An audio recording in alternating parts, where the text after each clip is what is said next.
One Contact is a platform that's created by PrimaryCare IT to help practices basically help their patients and make their lives a lot easier. In this episode, I'm joined by Dustin Sate, creator of PrimaryCare IT, as we basically talk about the updates that have happened with One Contact. We've shown them on the platform before, but it's been a while, and we wanted to let you guys know what's going on right now to make your lives a little bit easier. It's taking hands to your primary care and learning.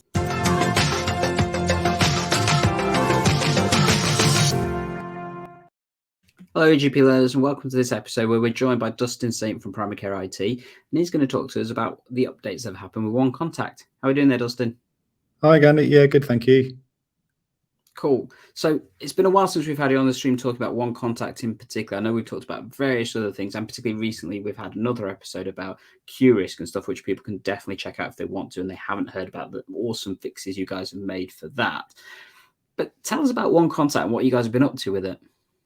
Yeah, so we've been developing the platform and doing some really exciting stuff to kind of make it as good as it can be for the purposes that we wanted it to be used for. So for those of you who haven't seen us before, PrimaryCare IT is a team led by me, who are essentially clinicians who specialise in producing clinical content and tools to improve efficiencies across primary care. So we do clinical systems optimization for EMIS Web, for System 1. We also have data analytics platforms, and also One Contact, which is a collaboration with IATRO, who are leading providers of software within primary care, practice websites in particular, also PCN websites, managed services, and a variety of other provision of services as well. And Exxon, including the digital primary care Mastodon account as well. Absolutely. And Exxon, who are a telephony provider who provide the video element of the DVOC platform. So we're on the digital first online consultation video consultation framework, which is an NHS digital framework, as well as being on GPIT Futures for our wider tool set. So we've been through all of the assurance processes that you need to for kind of online and video consultation platforms. So One Contact, you'll be familiar with the fact that we have outbound contacts where we can send remote reviews to patients. We also have inbound contacts, so we have video consultations and e-consultation forms to allow inbound contacts as well. They're all, the way we wanted to build One Contact was that it was highly configurable at practice end, so that actually the practices can choose if there's a particular time they want to turn inbound contacts off, or after a particular volume that they want to turn inbound contacts off, and just make it as kind of streamlined and simple for practices as possible. And then latterly, of course, we've integrated QRisk 3 calculation, and we'll be integrating the rest of the Q toolset within the platform as well. So this is our QRisk 3 press release. So just for those who didn't spot the other episode, we've got that. In terms of the outbound contacts, we've got some really exciting news with this. We're partnering with another organisation where we'll be announcing this soon, where we can identify cohorts of patients. So, for example, all those patients who need their smoking status doing within SMOC 2, 3, and 5 for QOF, and we can immediately identify what's needed for them, and then send a text message to that cohort of patients, and then track how those patients come back in terms of filling in that data. So the kind of process cycle is identify the patient, send text links to the patients, and then review and file the results, and the data goes straight back into the clinical platform.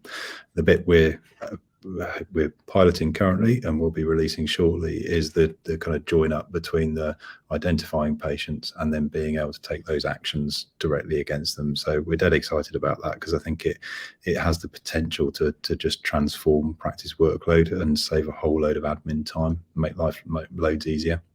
So this is the platform. If people haven't seen it before, there's some simple kind of links down the left hand side so that you can see what you're doing, and then this is the kind of splash screen when you join the platform. This is our forms library, and you can see across the top here you've got things like disease reviews, data collection, and calculators. So here you can collect ethnicity data, collect flu consent for children. That's really useful for our flu campaign during the summer. during end of summer, because we had all of our children pre-consented before they came in, so you weren't worried about who was attending with the patient, and you had the documentation beforehand, smoking and weight and all those kind of things. Then calculators, you've got things like Audit C questionnaire, asthma control test questionnaire, CAT scores, and then for your reviews, you've got asthma review, heart failure review, hypertension review, every kind of review that you can think of, including things like pill checks, and those kind of things. So and these are holistic reviews that go through everything that you would want to go through if you were seeing the patient face to face. So like for our asthma review, for example, you can even go to the extent of patients submitting a video of their inhaler technique so that you can see how they're doing with their inhaler technique.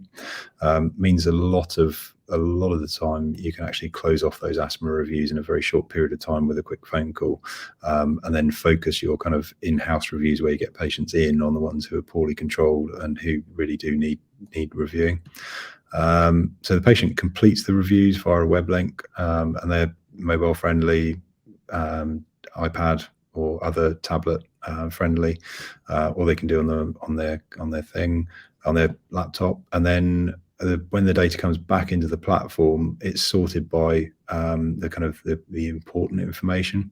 So you can see the kind of at the top there in red, this is a string of kind of several different patient data entry points brought together. Anything that suggests that some action is needed to be taken. So if somebody's a smoker, or if they've recorded a CAT score that's not very good, or they've said that they only take their inhalers when their asthma is bad, all of that kind of stuff is pulled right at the top of the platform, and then you can choose just to dump all of the QoF data straight into your clinical platform in one click, and it will drop it in.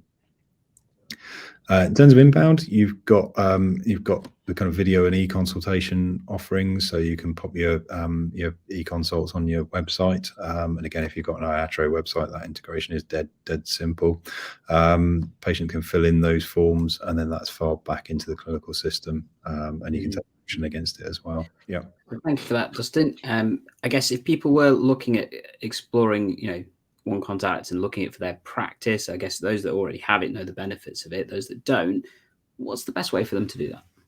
Probably drop us a line via our website. So if you go to PrimaryCareIT.co.uk, and have a look on there, we've got a book a demo button on the website, and if you submit that through to us, then we'll be in contact. Awesome.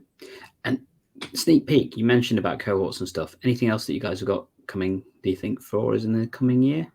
Yeah, I think we've got a few exciting things. So we're just going through the final stages of NHS app integration. So we'll be able to use the NHS login for One Contact, which means that patients, instead of us having to validate the patient details, it will just go straight into the record without having to have that kind of join up loop. So that will be really, really useful.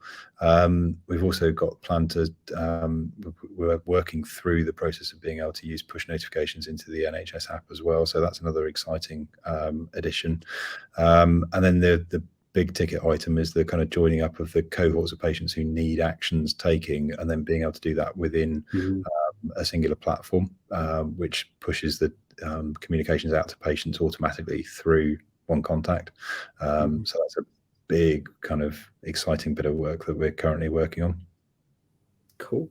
So obviously, if people do want to have a look at that, do check out the links down below. I'll link to the website that Dustin mentioned and the email address and stuff below.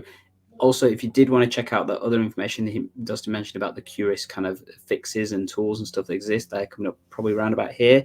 And if not, there's always all the content down here for you to have a look at. And as always, we're here to help tech enhance your primary care and learning. And we'll catch you in the next episode.